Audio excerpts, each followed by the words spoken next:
बहू, तुमने सब्जी में अजवाइन क्यों डाल दिया? तुम जानती हो ना, मुझे इससे एलर्जी होती है। माफ कर दीजिए मम्मी जी, मुझे तो पता ही नहीं था। निधि, जल्दी से जाकर मम्मी के लिए पानी लेकर आओ। अरे नहीं नहीं जीजू, आंटी जी की एलर्जी पानी से नहीं बल्कि शहद से दूर हो जाएगी। 1 मिनट रुकिए। अंजलि दौड़ कर जाती है और शहद लेकर आती है। लेकिन तुम्हें इसके बारे में कैसे पता? बस ऐसे ही। आंटी जी ये लीजिए, जल्दी से 1 चम्मच शहद खा लीजिए। अब देखिए थोड़ी देर में आप ठीक हो जाएंगी। तुमने तो एक बार फिर से मम्मी जी की जान बचा ली अंजलि, वरना मैंने तो आज बहुत बड़ी गलती कर दी थी। थैंक यू अंजलि बेटा, तुम तो वाकई में बहुत अच्छी लड़की हो, सबकी मदद भी करती हो और तुम्हें तो कितनी अच्छी नॉलेज है कि एलर्जी होने पर क्या खाना चाहिए। वाकई में तुम बहुत इंटेलिजेंट लड़की हो Anjali, thank you so much. कुछ दिनों के बाद, भाभी मुझे ऑफिस के लिए देर हो रही है, मेरी एक फाइल है, जरा आप उठाकर रख देना, मैं शाम को आकर आपसे वापस मांग लूंगा। और जरा ध्यान से रखना, बहुत इंपॉर्टेंट फाइल है। ठीक है अमित, मैं आपकी फाइल अच्छे से संभाल कर रखूंगी।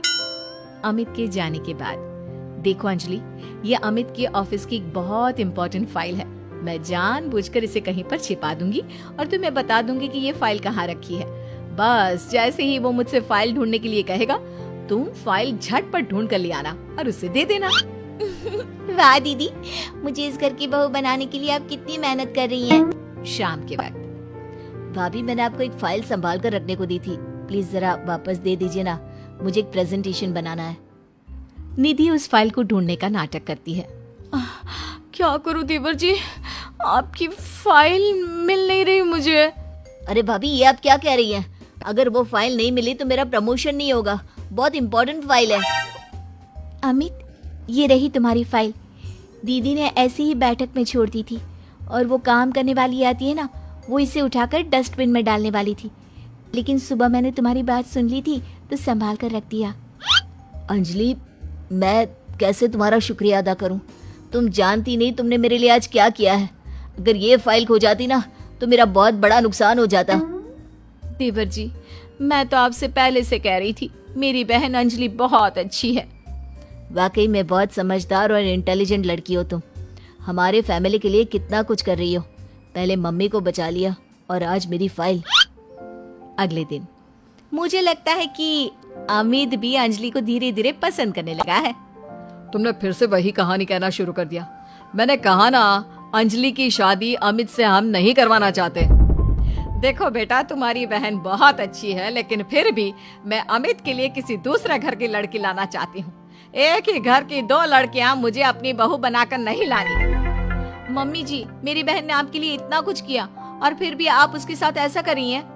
तुम गलत समझ रही हो निधि, ये बात तो हम लोगों ने तुम्हें पहले ही कह दी थी। तुम्हारी कोशिशें बेकार है, ऐसा कुछ नहीं होने वाला निधि। देखा दीदी, तुम्हारे सब कुछ करने के बाद भी तुम्हारे ससुराल वाले मुझे इस घर की बहू बनाने के लिए तैयार नहीं है। लगता है अब एक आखिरी खेल खेलना पड़ेगा और देखना, उसके बाद सब ठीक हो जाएगा। मजबूरी में मेरी सास को अमित के साथ तुम्हारी शादी करवानी पड़ेगी। लेकिन दीदी, अब आप क्या करने वाली हैं? कल रात को जब अमित ऑफिस से देर से लौटेगा तो उसके खाने में बेहोशी की दवा डाल दूंगी। तुम चुपचाप उसके कमरे में उसके बेड पर जाकर लेट जाना, कुछ करने की जरूरत नहीं है, बाकी का सारा काम मैं संभालूंगी। निधि और अंजलि मिलकर अमित को फंसाने का प्लान बनाते हैं। दोनों अमित के खाने में बेहोशी की दवाई डाल देते हैं। भाभी, बड़े जोरों की भूख लगी है। दीदी तो सो गई है, आपके लिए खाना मैं लगा देती हूँ। हाँ हाँ बिल्कुल। वैसे रात काफी हो गई है, तुम सोई क्यों नहीं? मैं तुम्हारा इंतजार कर रही थी, सोचा तुम ऑफिस से लौट कर आओगी, खाना कौन देगा, बस इसीलिए। तुम कितनी अच्छी हो अंजलि, सबका कितना ख्याल रखती हो। थोड़ी देर के बाद